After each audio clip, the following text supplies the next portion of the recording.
entrando en el espacio en blanco.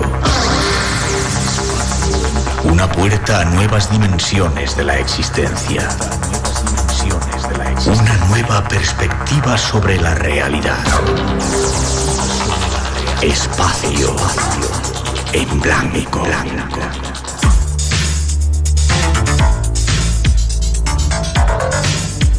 Una producción escrita y dirigida por Miguel Blanco.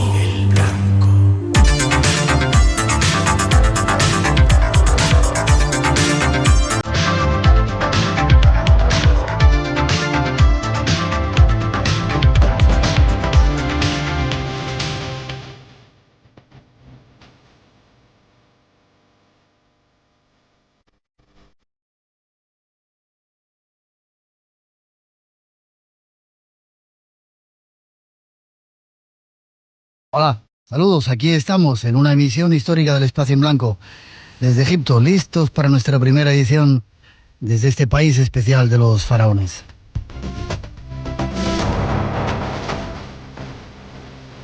Hasta aquí nos hemos desplazado un equipo técnico y humano sin precedentes para contagiaros y transmitiros la pasión de estar en este lugar, al pie de una de las 7 maravillas del mundo. Y no veáis cómo es esto.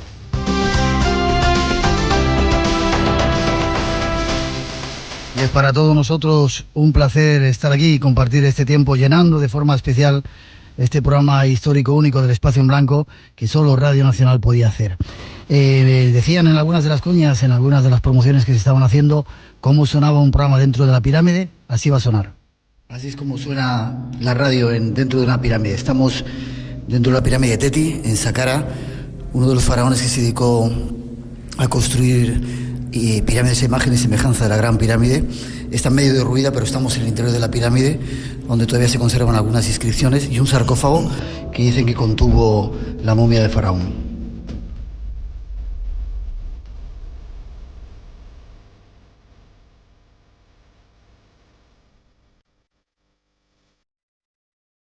Nos sonaba la pirámide de Teti. Vamos a estar en otras pirámides, vamos a transmitiros experiencias únicas. Y todo esto ha sido posible por nuestros compañeros técnicos Sergio Jiménez y Jaime Sanz, que están cuidando la técnica esta noche. Paz Llamas en la coordinación, Fran Contreras, nuestro compañero redactor del Espacio en Blanco. Y como dice él, ¿cómo dices tú? ¿Qué eres? Reportero del Espacio en Blanco. Y aquí estamos al pie de la pirámide haciendo, como decimos, un programa especial y único. Las gracias también a Ahmed Lotfi del Centro de Prensa Internacional del Cairo, a Belal Mostafa y a Mohamed Gemeda, inspector de antigüedades de la zona de Giza, donde estamos, por toda la ayuda que nos han dado para poder realizar este programa especial. No sabéis qué placer es estar aquí. Nos ha costado mucho tiempo, esfuerzos y viajes a este país y sobre todo contactos para tratar de transmitiros toda la emoción que representa estar en la tierra que fue la madre de nuestra civilización y la madre de todos los misterios. Pero aquí estamos, creer es crear y dicen que a veces los sueños se hacen realidad y aquí estamos para hacerlo y queremos que lo sintáis junto a nosotros.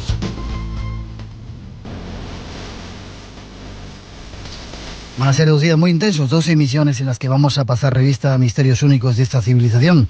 Contamos con invitados de lujo y solo nos faltas tú a cualquier hora que nos escuches y a cualquier lugar donde estés escuchándonos.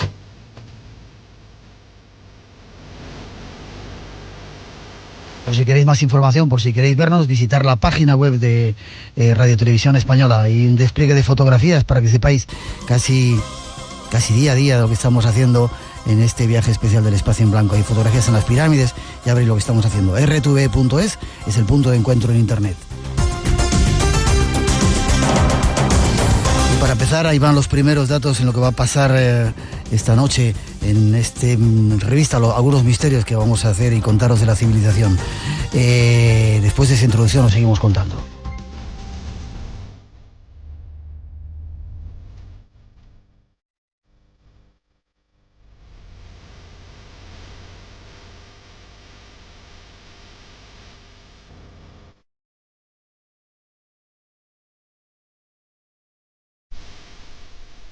A lo largo de los próximos minutos, os invitamos a una experiencia única. Visitar a nuestro lado la tierra de una de las civilizaciones más fantásticas de la Tierra.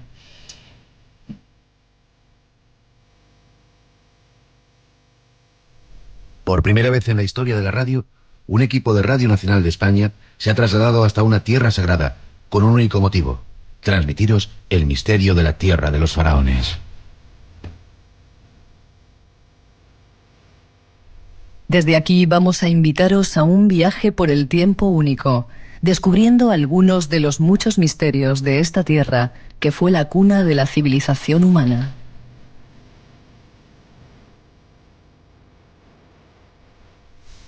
Desde aquí os invitamos a viajar hacia la meseta de Saqqara y desde allí a presentaros a faraones y constructores de pirámides.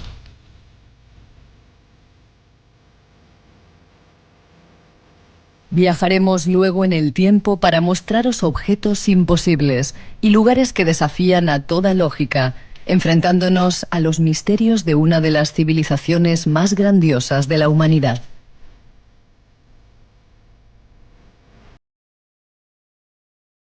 Esta noche tenemos mucho para ofreceros. Y si nos habéis elegido, nuestra bienvenida. Uno de los viajes más apasionantes que podáis vivir comienza ahora.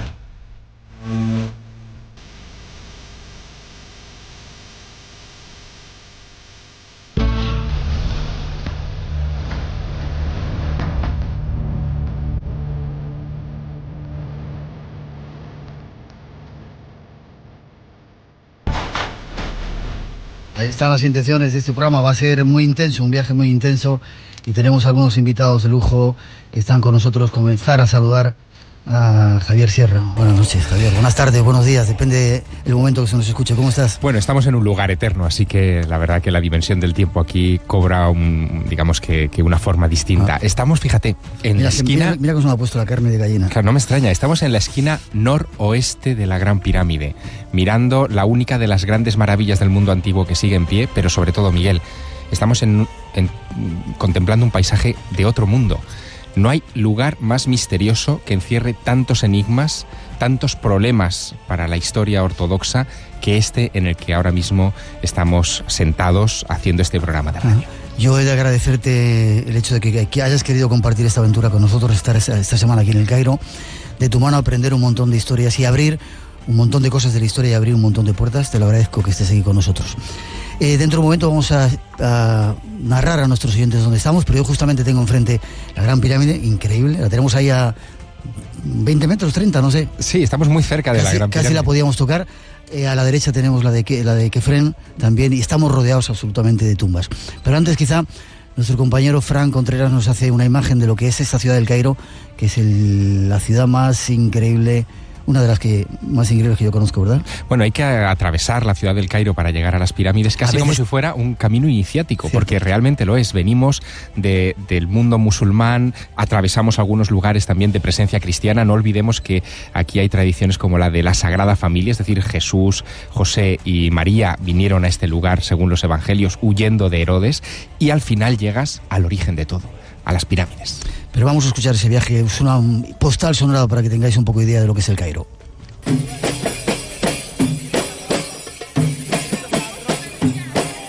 Así suena la que es la capital más importante del continente africano, el Cairo. Una urbe que seduce y atrapa, que se vive y se siente con los 5 sentidos, que provoca vértigo, repleta de contrastes y de paradojas, que no deja indiferente al viajero, donde reina el orden del caos. Recorrer sus calles supone un viaje en el tiempo. El silencio sereno del barrio copto, donde tuvieron lugar las apariciones marianas más importantes acaecidas en un país musulmán, las callejuelas zigzagueantes del barrio islámico, con sus mezquitas y escuelas coránicas, donde todavía podemos encontrar a los sikhs, los hombres con don o con gracia, la sobrecogedora ciudad de los muertos y las romerías, a la tumba del padre del esoterismo moderno, Ruy Minon, el bullicioso y mágico zoco de Can Khalili y el Café de los Espejos. Todo ello y mucho más se encuentra aquí, en el Cairo victorioso, donde sus 20 millones de habitantes nos dan la bienvenida a la capital del Nilo, el río que fue cuna de la enigmática y estelar civilización faraónica.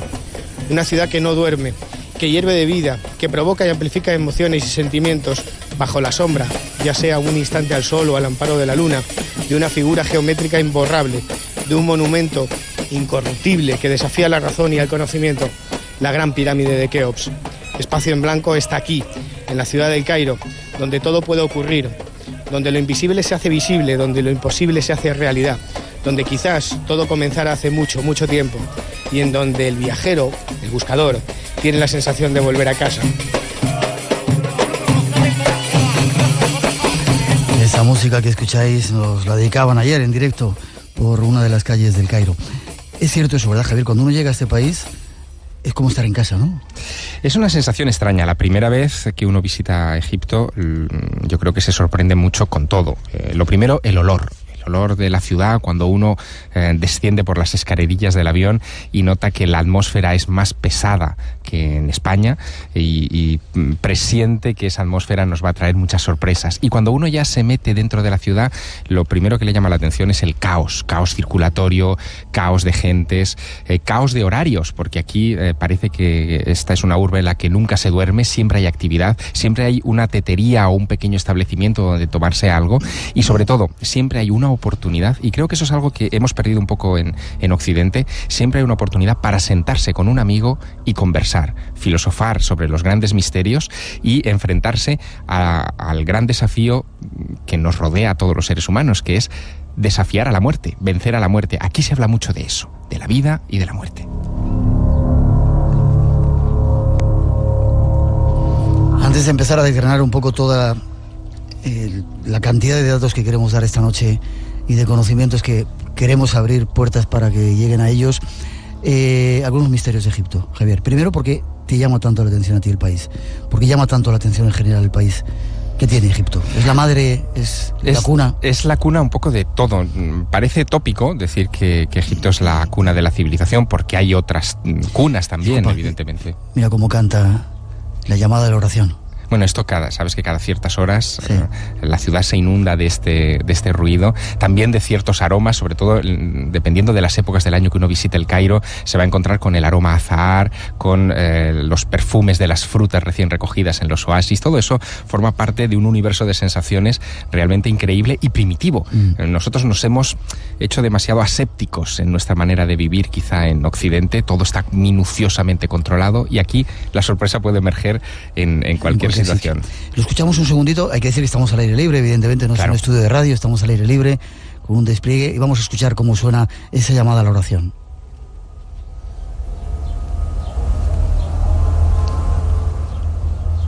Mezclado entre otro montón de sonidos, ahí está. Te decía que por qué te llamó la atención. ¿Qué sientes? ¿Por qué viniste la primera vez aquí? ¿Por qué llegaste aquí?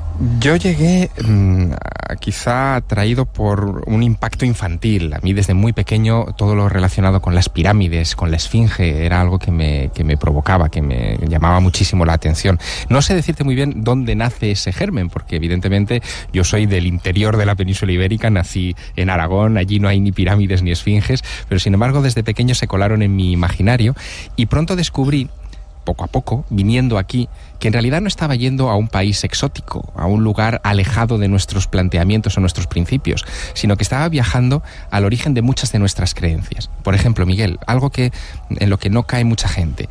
Egipto, el antiguo Egipto me refiero, la antigua religión de los dioses egipcios, era el único credo del mundo antiguo que creía que al final de los tiempos vendría la resurrección de la carne. Y para ayudar a esa resurrección de la carne, momificaban a sus reyes, a los dirigentes en principio y al final a todo el pueblo, para que esos dioses tuvieran menos trabajo llegado el momento final. Bueno, pues el único pueblo posterior al egipcio que cree en la resurrección de la carne es el cristiano. El único lugar donde la cruz es un símbolo importante de vida, de regreso a la vida incluso, es en el antiguo Egipto. Tú has visto esas imágenes de los dioses con la cruz ansada, el Ang, dando vida a los faraones, y la civilización cristiana. Por estas ideas quemaron a Giordano Bruno, y quizá por eso de que siempre me he sentido un poco hereje, me he sentido también muy identificado con el origen que es Egipto. Inventaron la cerveza y otro montón de cosas que estamos utilizando a diario. Los ¿verdad? Cosméticos, por ejemplo, las pelucas, el trenzado de nuestras ropas. Si uno tiene la oportunidad, por ejemplo, de visitar el Museo Egipcio de Turín, podrá contemplar la mayor colección de objetos de vida cotidiana que existen fuera de este país. Y fíjate, ahí hay peines, hay botes de cosméticos, hay pequeñas cosas como pinzas de depilar, tijeritas para cortarse las uñas, en fin, esas cosas que evidentemente también son un poco misterio, porque nos reencuentran con nuestra génesis. enigmas, misterio, imaginación. Espacio en blanco.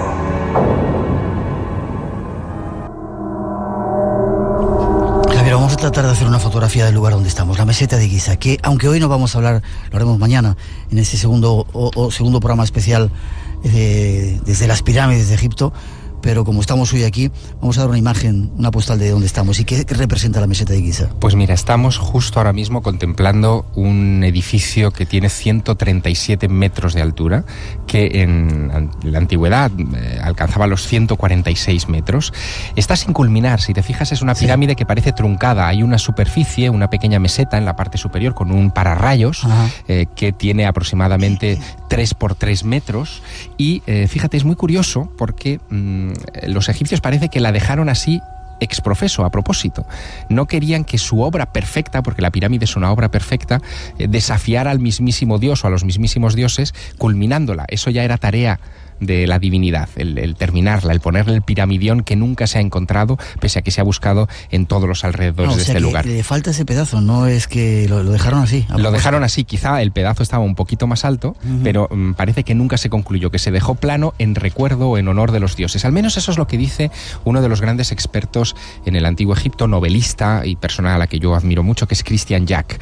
Jack ha recorrido estos lugares de arriba abajo y ha hecho algo con su literatura que muy pocos otros autores han conseguido, y es ponerse en la piel del antiguo Egipto.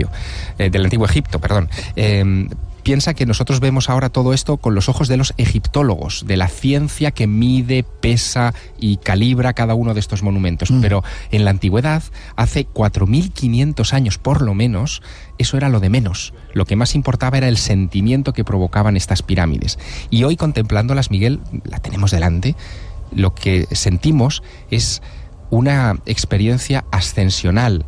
Se nos va la mirada hacia el vértice de la pirámide y hacia el cielo, que es donde habitan los dioses. Esto es una puerta de comunicación con el firmamento, con la tierra de los antiguos Isis, Osiris y los grandes dioses del panteón egipcio.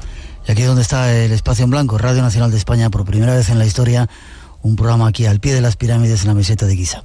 Y queremos contaros muchas cosas. En esta edición especial, detrás de esa introducción, comenzamos a daros datos del misterio de este país.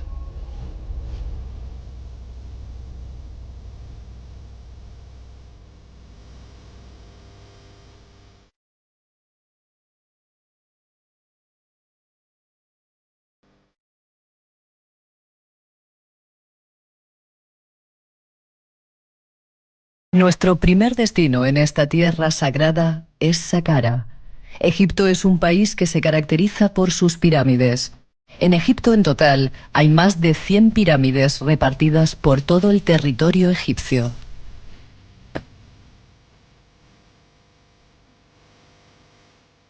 La primera pirámide construida, según los arqueólogos, es la pirámide escalonada de Saqqara.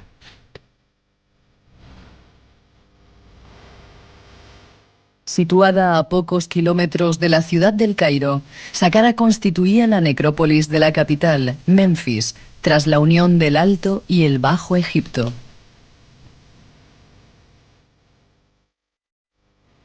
Es uno de los lugares más interesantes desde el punto de vista arqueológico. Constituye un excelente complejo funerario del que destaca por encima de todo la pirámide escalonada de Djoser, construida por el arquitecto Imhotep.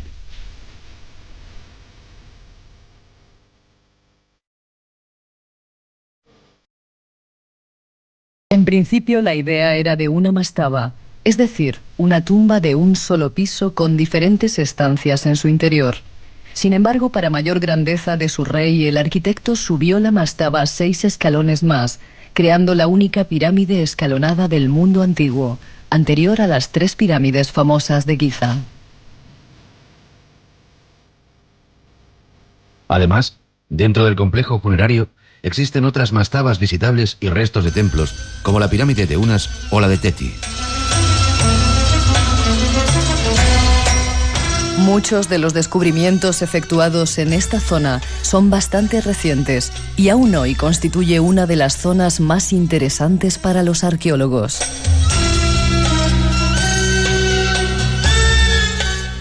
Entre sus arenas se esconden muchos misterios. Comenzar a descubrirlos será nuestra intención en los próximos minutos. Cambiamos un poco de destino, nos vamos un poquito más al norte, a la meseta de Saqqara, donde ayer estuvimos un poco visitando y encontrándonos con todo ese lugar. Situar, ¿qué es esa? ¿Qué significa la meseta de Saqqara? Pues mira, se encuentra a 14 kilómetros justo del punto en el que ahora mismo nos encontramos, y es el lugar donde se edifican los primeros monumentos en piedra de la humanidad. Ahí se dice pronto. Todo lo que se había hecho antes eran construcciones de adobe, perecederas por tanto, y ahí surge la vocación de construir algo para la eternidad, algo que dure siempre. Y el ingeniero que piensa todo esto es un arquitecto, es un mago, es un sabio que se llama Imhotep, cuya tumba está perdida en algún rincón de Saqqara. ¿No se ha encontrado todavía? No se ha encontrado la tumba de Imhotep todavía hasta la fecha. Es uno de los grandes asuntos pendientes que tenemos todavía hoy en pleno siglo XXI, y este Imhotep nos lega no solamente un monumento para el faraón de su tiempo, que es Djoser, sino que nos lega también un misterio. Él dice que los planos de la pirámide le son entregados, dice el mito de Imhotep, por el dios Ptah, el dios escriba, el que crea la palabra. Acuérdate, por ejemplo, en nuestra Biblia, cómo se crea el universo. Dios crea el verbo en primer lugar, y a partir del verbo nace todo. Bueno, pues en el caso egipcio también es Ptah, el dios del verbo, el dios de la palabra, el que le entrega los planos de esa pirámide, y después ese mito se irá enriqueciendo con el curso de los siglos, y se hablará de que todos esos secretos se encuentran impresos en unas piezas que todavía tampoco se han encontrado, unas piedras esmeralda, que se llaman la tabla esmeralda, donde vienen, pues no solamente los secretos de construir pirámides, sino los secretos de crear en general, de crear con toda la magnificencia que se esconde detrás de esa palabra. Luego te preguntaré quién es ese Dios, pero antes nuestro compañero Fran Contreras se encarga en esta emisión de darnos también una fotografía de lo que es este lugar donde estamos. Estamos en una de las zonas arqueológicas más fascinantes del Antiguo Egipto. 15 hectáreas de desierto, de las que solo se han excavado el 25%, resguardadas por una muralla de 1.500 metros de longitud y 11 metros de altura. Todo ello dominado por la maciza y sombría pirámide del rey Djoser. Estamos en Saqqara, Miguel, donde emerge la primera pirámide que se construyó en el país faraónico y en uno de los lugares de Egipto que mayor número de enigmas alberga. Atravesamos ahora la sala cubierta con más de 40 columnas, traspasamos el Jebset, el lugar donde tenía lugar el renacimiento de los faraones, para llegar al Serapeum, al Serdab de Djoser y a la pirámide de Teti, el sitio donde se encuentran los textos religiosos más antiguos de Egipto y seguramente del mundo. Estamos en tierra de Imhotep, en la tierra de la magia, en la tierra del más allá.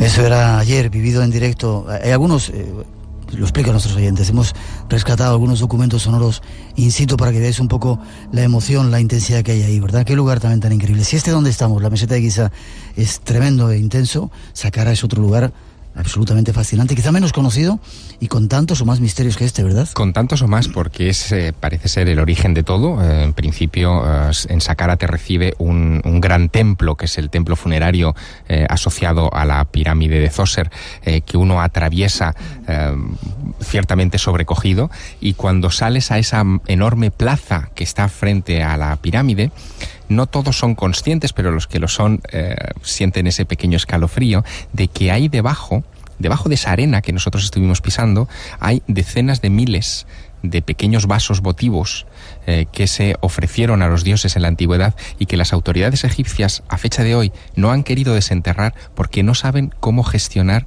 un tesoro de esa enorme magnitud. ¿De verdad? De verdad. En fin, esas cosas son las que uno se va encontrando a medida que se adentra en todos estos lugares. Vamos a dejar que nuestros oyentes escuchen eso, sonido que ayer in situ, estando allí, pudimos recoger, para que sientan un poco esa sensación que ya había. Pues estamos en este momento en el patio central que preside la pirámide de Djoser, la pirámide escalonada, y este es un lugar muy especial porque hace unos 3.000 años comenzaron aquí unos rituales que se convirtieron en tradicionales en toda la historia de Egipto, rituales a los que se sometía el faraón cada vez que cumplía 30 años de reinado, y en donde él se investía otra vez de la energía protectora y revitalizadora de los dioses, y tenía que demostrar ante su pueblo que era capaz de seguir gobernando. Tenía que hacer demostraciones con arco, tenía que dominar un toro, tenía que hacer saltos de longitud. Eran una especie de pequeñas olimpiadas, por entendernos, donde el faraón demostraba que seguía teniendo el beneplácito de los dioses para el ejercicio de su tarea sagrada, que era dominar este lugar. E importante es también considerar que este punto no se entendió nunca como un lugar de muerte. El faraón nunca llegaba aquí para ser enterrado. Llegaba aquí, y eso yo creo que es la lección importante que hay que llevarse a casa, llegaba aquí para vivir eternamente. Era un lugar de vida. ¿Y aquí es donde se inventó la famosa historia de las corridas de toros? Pues probablemente sí. Aquí es donde se inventó, aquí es donde se hacían esas, digamos, corridas de toros al estilo de las, bueno, de la goyesca quizá en España, o incluso de las anteriores, de los ejercicios de tauromaquia del siglo XVII y XVIII, pero donde se recogieron esas escenas, donde se plasmaron y sabemos que existieron, no fue aquí, fue en otro templo misteriosísimo, antiquísimo, que es el templo de Abidos, al sur del país, donde podemos ver al faraón Seti, que pasó 2 ceremonias del Jepset, o sea, estuvo 60 años o más gobernando, dominando precisamente a un toro. Abre tus sentidos. Un nuevo universo de respuestas te espera. Espacio en Blanco, en Radio Nacional de España, con Miguel Blanco. El misterio continúa. Desvelando los misterios in situ. ¿Cómo sonaba el sonido del desierto, verdad? Ayer estando ahí en Saqqara. Estos son fotografías acústicas, efectivamente, porque el viento va golpeando el micrófono y va recogiendo un poco nuestras emociones en el lugar. Ya no solamente el dato, sino también la extraña energía que uno siente. Yo no suelo hablar mucho de estas cosas, pero es verdad que cuando uno llega a Egipto duerme menos. Y no dormimos nada. Claro. Comemos poco, descansas mal en cualquier lugar, sí. Sudas muchísimo y sin embargo deberías estar destrozado en cualquier circunstancia. En cualquier momento, y aquí tienes esa energía especial porque vas tocando lugares, en fin, especiales también. Sigamos hablando un poco de Saqqara. Vamos a dar una vueltita de Saqqara, nos vamos a ir a Dashur, donde hay otras 2 pirámides, para que nuestros oyentes vayan teniendo datos, pero aquí en Saqqara hay, independientemente de la pirámide escalonada, de lo que se conoce de la pirámide de Teti, que estuvimos ayer y mostramos esa imagen sonora de cómo suena el sonido dentro de una pirámide, hay también lugares absolutamente fascinantes, como es el Serapeum, que poca gente conoce, ¿verdad? Serapeum, que lleva cerrado a los visitantes desde hace más de una década y que tú y yo hemos podido ver en su antiguo esplendor. Para que se hagan una idea nuestros oyentes, es un lugar de culto que se descubre en el siglo XIX y que fue uno de los puntos de peregrinación más importantes del antiguo Egipto.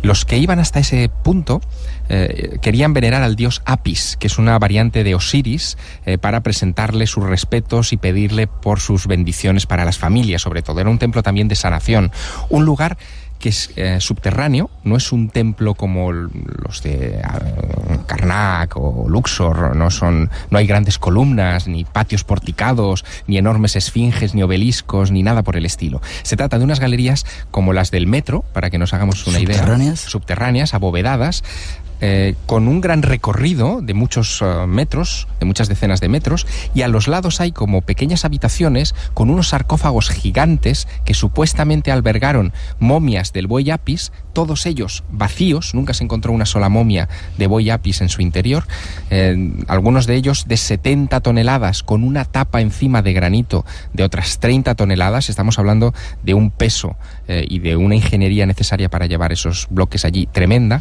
y que da la sensación... Y además, discúlpame, Javier, de granito de Asuán, o sea, de 1000 kilómetros de distancia. Exactamente, y además da la sensación de que se trata de un diseño extraordinariamente moderno, líneas muy rectas, no hay apenas grabados, algunas muescas en algunos de esos sarcófagos, y con una característica que a mí siempre me ha llamado mucho la atención, y es que está tan perfectamente pulido el granito que si tú lo golpeas con la palma de tu mano suena metálico en su interior. Tiene una extraña acústica. Es un lugar especial que, como digo, lleva 10 años cerrado. Nosotros ayer intentamos penetrar en ese punto para ver cómo están las tareas de restauración. Sabemos que están cubriendo esas bóvedas que amenazaban con colapsarse con una especie de estructuras metálicas y de madera para salvar la integridad del lugar, y nos dijeron que quizá en unos meses, 5 o 6 meses, el lugar pueda volver a visitarse de nuevo y a provocar escalofríos. Pero decían tiempo egipcio. Decían tiempo egipcio y decían otra cosa, que esas estructuras de metal le van a quitar la magia que tenían también en la antigüedad.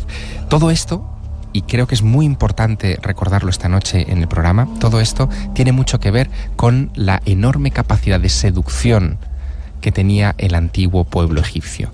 Todos estos lugares eran auténticos escenarios donde la luz se controlaba, donde el sonido se controlaba, donde los olores a incienso se controlaban, y todo eso provocaba una impresión sensorial que es la que nos hacía pensar en lo trascendente, en el más allá. Para mucha gente, Javier, el Serapeum es uno de los lugares más extraños que han visto en el mundo. ¿También para ti?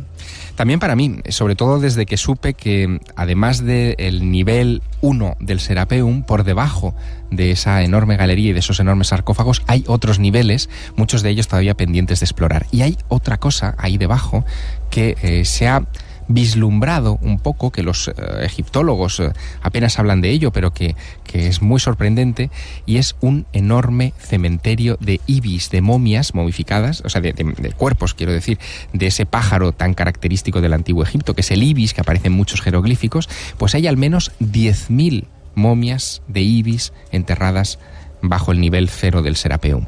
Tremendo. Ahí hay muchas cosas todavía que investigar y que explorar, ¿no? Y es curioso porque dicen que se encontraron los sarcófagos, muchos de ellos abiertos, pero uno estaba absolutamente cerrado. Sí, así es. Dentro no había nada. ¿Qué pasaba? Había una especie de masa bituminosa con huesos troceados, pero que desde luego no se correspondía a la idea que uno tiene de una momia de un buey sagrado. No era aparentemente un buey, y daba la sensación de que esos sarcófagos, que están limpios, absolutamente pulidos, se utilizaban ya en la más remota antigüedad para ceremonias de algún tipo, ceremonias para los vivos, como si fueran cámaras de reflexión, las cámaras de reflexión de los antiguos iniciados, o por ejemplo, en un argot más reciente, las cámaras de aislamiento sensorial. En un lugar de ese tipo, rodeado por los 4 puntos cardinales de granito, uno puede aislarse perfectamente del mundo de fuera y sentir cómo la sangre hace ruido cuando se desplaza por las venas. Y es cierto eso que cuentan, que cuando abrieron uno de ese sarcófago que estaba intacto, la atmósfera, el aire que había alrededor fue succionado como si eso estuviera sellado al vacío.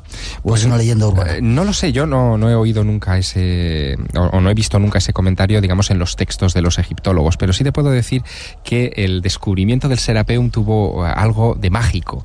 Quien estuvo detrás de este lugar, porque lo había visto en las crónicas antiguas, fue uno de los padres de la egiptología moderna, que es Auguste Mariette, el fundador del Museo Egipcio del Cairo. Hay una estatua a la entrada del museo que lo recuerda. Auguste Mariette llegó a Egipto para comprar papiros coptos para el Museo del Louvre, pero él lo que quería era encontrar el Serapeum. Había soñado muchas veces con encontrar el Serapeum, y todo el dinero que había traído para comprar esos papiros coptos lo gastó en excavar por su cuenta y riesgo, a espaldas de sus jefes en París, en medio del desierto de Saqqara, hasta que lo encontró. Fue además gracias a un golpe del destino, de esas cosas que a veces pasan en este desierto, que barrió una ola de aire, la montaña en la que está enterrado el Serapeum, quedó al descubierto la coronilla de una esfinge. Mariette enseguida dijo: aquí está la pequeña avenida de esfinges que da a este templo dedicado al dios Apis. Las desenterró convencido de que iba a encontrar el Serapeum. De hecho, sus operarios no se lo creían, pensaban que estaba loco, que aquello no tenía ni pies ni cabeza, y caramba, encontró la puerta del Serapeum, encontró esos pasadizos que tú y yo hemos visto, y los encontró llenos de estelas, cientos de estelas, con motivos votivos para el dios Apis, con oraciones, con plegarias de varias épocas históricas habían ido amontonando allí. Un auténtico tesoro. De los muchos que hay en este país. Recordar que esta es una edición especial del Espacio en Blanco. Estamos al pie de una de las 7 maravillas del mundo. Tenemos enfrente la Gran Pirámide, a la derecha la pirámide de Kefren, estamos en la meseta de Giza y queremos seguir viajando. Hemos hablado un poco de Saqqara, damos un salto un poquito más allá, en una zona donde no llegan los turistas. Hay otras 2 pirámides muy extrañas. Sí, Saqqara se encuentra, como decíamos, a unos 14 kilómetros más o menos del punto en el que nos encontramos. Dashur se encuentra un poquito más lejos, un poco más dentro del desierto, a unos 30 kilómetros de este lugar, de la Gran Pirámide. Y también es otro de esos puntos especiales, porque es puro desierto. Ahí sí que no hay construcciones cercanas de ningún tipo. No podríamos escuchar este sonido de fondo, estos muecines o estos gritos que nos trae el viento desde el Cairo, que está aquí detrás a nuestras espaldas. Allí eso es imposible. Estamos en medio de la nada. Y en medio de la nada surgen 2 pirámides fastuosas. Una pirámide de forma irregular, extraña, es la pirámide Akodada del rey Snefru, de la 4ª dinastía, padre del rey Keops, el presunto constructor de la Gran Pirámide que tenemos enfrente. Y justo al lado otra pirámide de ángulos más suaves, más chata, perfecta, una pirámide maravillosa, construida con granito rojo, que recibe el nombre de la Pirámide Roja, que es justo donde entramos.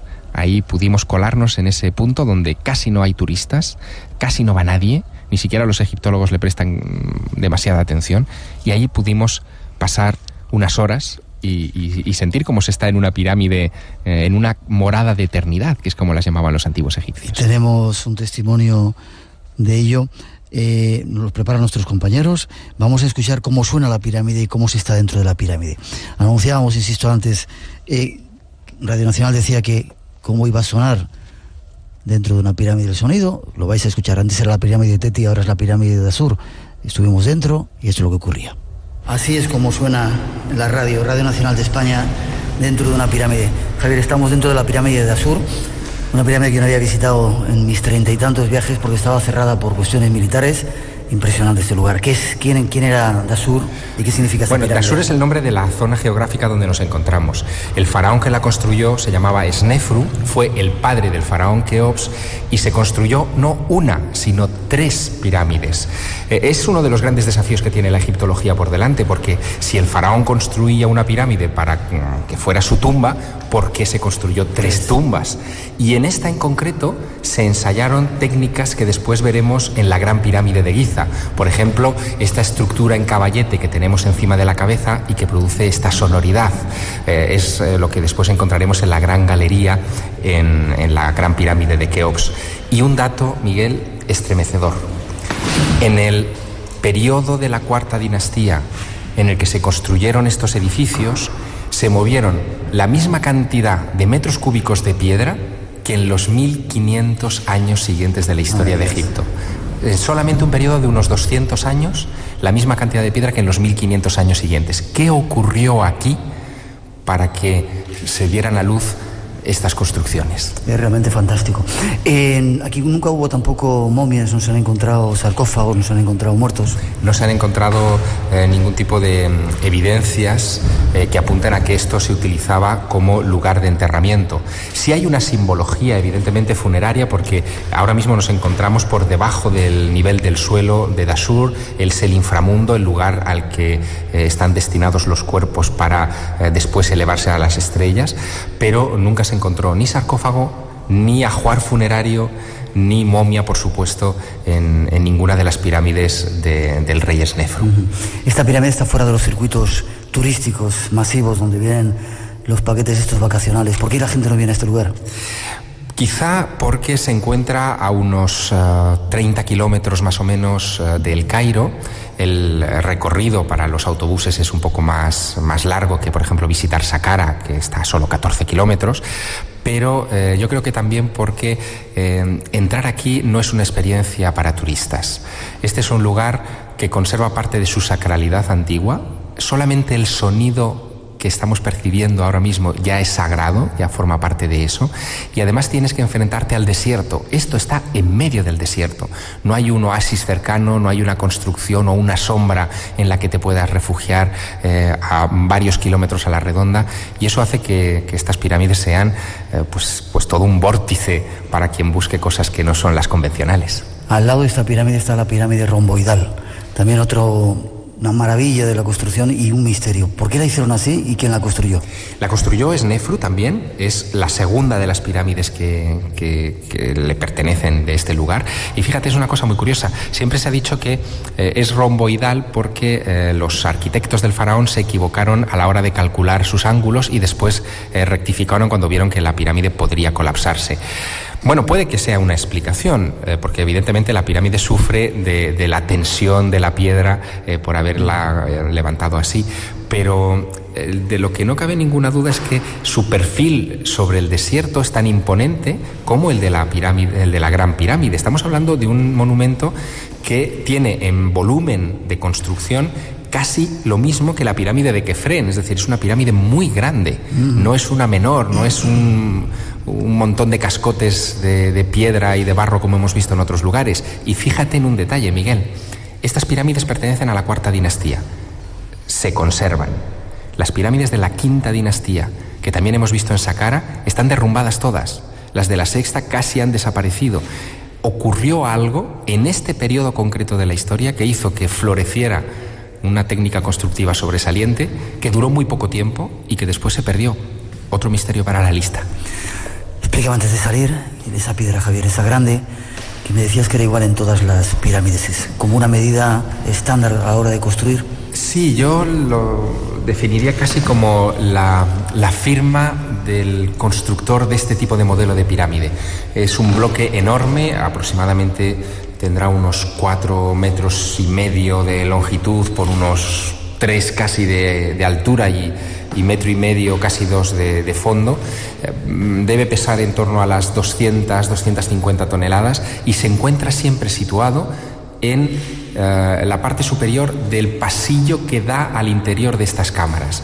Si visitamos dentro de un tiempo la Gran Pirámide, veremos que también ese bloque que tiene unas dimensiones casi exactas a este y que, bueno, su sola construcción y su sola ubicación debió de representar un desafío impresionante a los arquitectos del mundo antiguo. ¿Y este olor tan penetrante que tiene, tan intenso, a qué se debe? Ese olor se debe a que aquí todavía no se ha, digamos, desinfectado el lugar de los excrementos de murciélago, los excrementos de ratas o animales que durante siglos han estado depositando sus restos por aquí. Así que creo que nos acompañará durante mucho más tiempo. Para terminar, ¿de qué año estamos hablando? ¿Cuántos años de antigüedad, según la arqueología oficial, tiene esta pirámide? Según la arqueología oficial estamos hablando entre el 2500 y el 2550 aproximadamente antes de Cristo. Es decir, 4500 años, 45 siglos nos contemplan. Casi nada. Estamos en el inframundo, vamos a subir hacia el cielo. Vamos. Te invitamos a entrar en un mundo único. Espacio en blanco. Mucho más de lo que puedas imaginar. En Radio Nacional de España, con Miguel Blanco.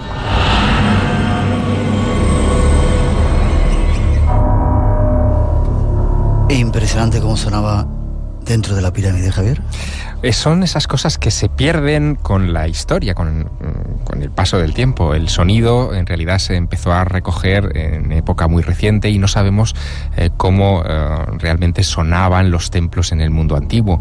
Pero piensa que todos, tanto las pirámides como los templos que se pueden visitar a lo largo del Nilo, estaban techados con grandes losas de granito y eso provocaba una reverberación en su interior que tenía que ser aprovechada sin duda por los sacerdotes mientras entonaban sus himnos sagrados a los respectivos dioses a los que veneraban.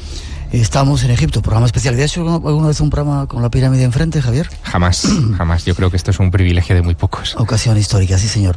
Y para hablar de Egipto había que hacer muchos programas. En 4 horas que vamos a estar aquí transmitiendo para nuestros oyentes es muy difícil condensar toda cantidad de misterios. Estamos dando claves, abriendo puertas para que ellos puedan seguir. Hay muchos misterios que queremos, o muchas respuestas que queremos daros en este programa. Damos un salto hasta uno de los lugares también más increíbles donde está reunida parte de la historia, el Museo Egipcio. Escuchar tras esa introducción nos damos más datos que no vais a poder escuchar en ningún otro lugar.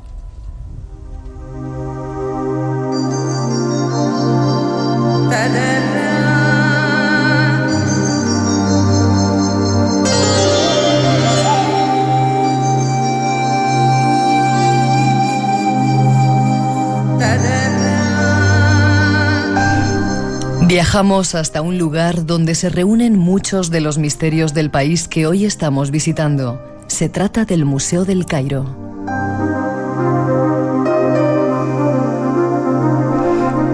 El Museo Egipcio del Cairo, o Museo de Antigüedades Egipcias, conocido comúnmente como Museo Egipcio, custodia la mayor colección de objetos de la época faraónica del Antiguo Egipto.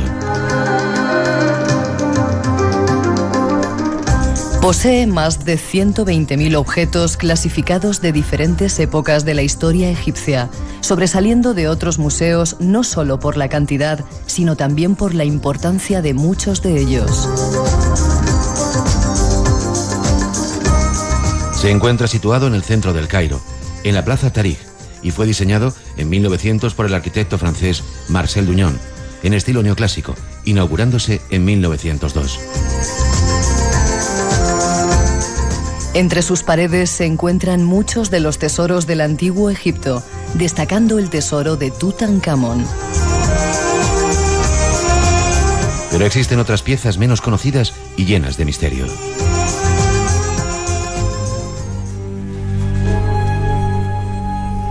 Una de ellas es el extraño disco del príncipe Sabu.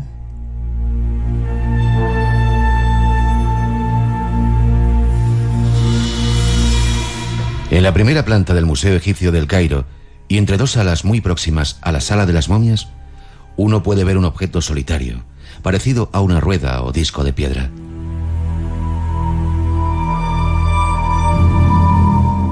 Este extraño objeto al que nos referimos ha desconcertado y sigue desconcertando a todos los egiptólogos que han tenido ocasión de estudiarlo detenidamente.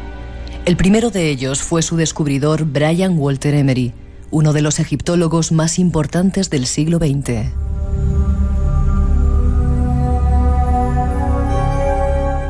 Realizando unas excavaciones en el año 1936, en la zona arqueológica de Sáqara, fue descubierta la tumba del príncipe Sabu, hijo del faraón Ad-Duib, gobernante de la primera dinastía.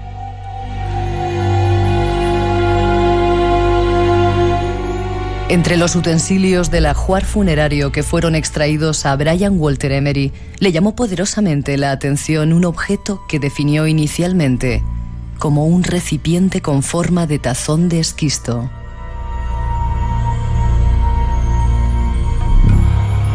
El también egiptólogo Cyril Aldred llegó a la conclusión de que, independientemente de lo que fuese aquel objeto, su diseño se correspondía sin duda a una reproducción de un objeto metálico anterior mucho más antiguo.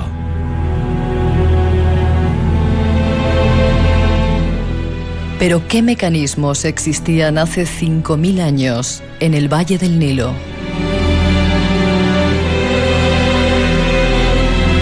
Los arqueólogos y egiptólogos oficialistas aseguran que este objeto no es más que una bandeja o el pedestal de algún candelabro. Lo enigmático es que este curioso objeto coincida con el diseño de una de las piezas que la compañía Lockheed de Misiles y del Espacio desarrolló para ser encajada herméticamente dentro de un cárter lleno de lubricante. Sea lo que sea este objeto encontrado en una tumba de Sáqara, con una edad que como mínimo alcanza los 5.000 años, sigue constituyendo uno de los misterios mejor guardados que se pueden encontrar. Hablaros de él será nuestra intención en los próximos minutos. Pues estamos en el Museo del Cairo. Hay miles de piezas, ¿verdad, Javier? Extrañas. Empezamos a hablar de este volante del príncipe Sabu. Bueno, Sabu fue hijo de un faraón de la primera dinastía, es decir, que nos tenemos que retrotraer al 3000 a.C., hace 5000 años, y en su tumba se encontró este objeto en 1936. Enseguida llamó la atención porque no tiene un diseño precisamente egipcio, se sale por completo de la iconografía tradicional y no se sabe muy bien a qué clase de mecanismo podía pertenecer, porque da la impresión efectivamente de ser una pieza mecánica. En el centro tiene un hueco para que se encaje en un eje. Es un objeto de unos 60 centímetros de diámetro, para que nos hagamos una idea, de unos 10 de alto, con unas palas integradas que están muy bien modeladas o muy bien esculpidas en esa piedra dura como es el esquisto, y ciertamente no me extraña que hayan surgido especulaciones de todo tipo al respecto de que pudiera tratarse de un modelo en piedra de algo metálico quizá, que se podía utilizar en maquinaria. Es lo que, bueno, a mí me gusta clasificar como objetos fuera de su tiempo, o los O-parts, como dicen los anglosajones, y que no tiene realmente una explicación. Nadie sabe para qué exactamente servía, y sobre todo, creo que es muy importante subrayar esto: no existe en ningún otro descubrimiento posterior en Egipto un objeto ni siquiera remotamente parecido. No hay nada similar. No, da igual. Qué curioso. La verdad es que cuando uno lo ve, un poco para la imagen de nuestros oyentes, es como una hélice de un barco, ¿verdad? Sí, es como, o como un volante, como tú muy bien decías. Es un objeto además que lo tienen apartado del resto de la colección, porque yo creo que tampoco los propios que han creado el inventario del Museo Egipcio del Cairo han sabido muy bien dónde clasificarlo, claro. Lo curioso de este país es que hay muchas cosas que uno no ve si no te las enseñan. Es decir, los circuitos turísticos a los cuales estamos acostumbrados te enseñan muy pocas cosas, y sin embargo Egipto te ofrece millones de cosas más misteriosas que están ahí a tu lado, que tú, si no pones los ojos de ver, te tengo que llevar al cuarto de baño del Museo Egipcio del Cairo, la entrada al aseo de caballeros, donde hay, esto parece una cosa increíble, pero donde hay una piedra sin ningún tipo de marca ni de explicación. ¿Y sabes lo que es esa piedra? Es una especie como de tubo de piedra, un trozo de la barba de la Esfinge. ¿Un trozo de la barba de la Esfinge? Así es, y eso pasa en el Museo del Cairo prácticamente a diario. Piezas que a nosotros nos parecen importantísimas, ¿no?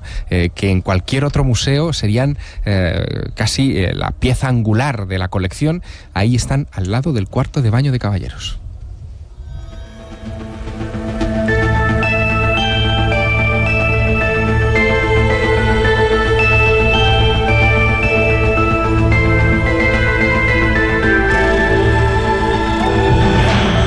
Tenemos que hacer una mínima pausa para las noticias. Estamos realizando un programa especial del Espacio en Blanco de Radio Nacional de España en la meseta de Giza. Enfrente tenemos la pirámide de Giza, tenemos a la derecha la pirámide, la de Keops, tenemos la de Kefren. Hay mucho más para contaros. No os vayáis, que enseguida regresamos con muchas cosas más desde Egipto. Programa especial, la primera vez en la historia que se hace. Enseguida volvemos.